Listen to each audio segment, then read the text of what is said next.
When we talk about cash flow, we talk about EBITDA. But let's back up a moment. And what is cash flow? Cash flow is actually the measuring of cash and determining where it ends up. Now, there are two types of accounting methods. There's what we call cash accounting and accrual accounting. Cash accounting is making all the decisions based on money that hits the deposit account and money where the check is written or wired. That is cash. With an accrual basis, when the money's earned but not received, it hits the books, even if it has not been received. And when expenses are incurred, even if the check hasn't been written, they reflect that in the books. That's called an accrual method. Cash flow is measured using an accounting firm called EBITDA, earnings before interest, taxes, depreciation, amortization. What they're doing is they're taking the net income and they're adding back the non-cash expense of depreciation and amortization. And because another business may not incur money for interest, they also add that as back to that equation. When we talk about closely held businesses, we talk about seller's discretionary cash flow. And the reason we use that is because a business owner can pull the money out of the business in many different ways. The obvious ways is you can pull it out as net income, or you can pull it out as salary. But the owner can also pull that money out in other ways.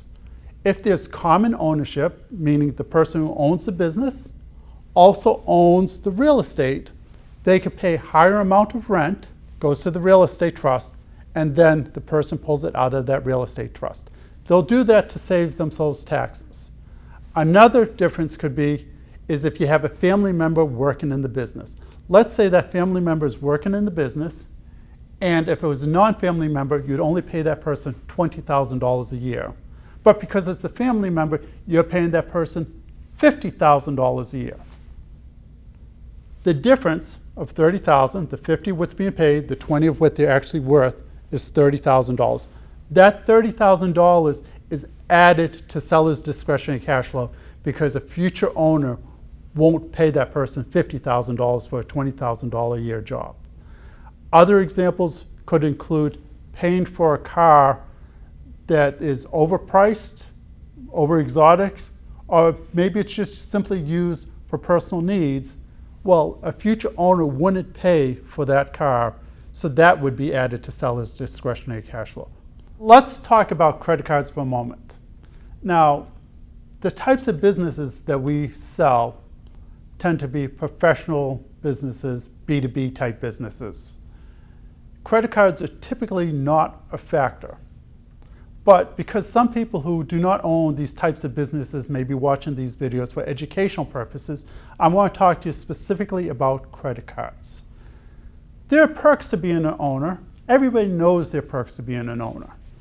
When you're selling your business, you can recover those perks if they're provable and documentable.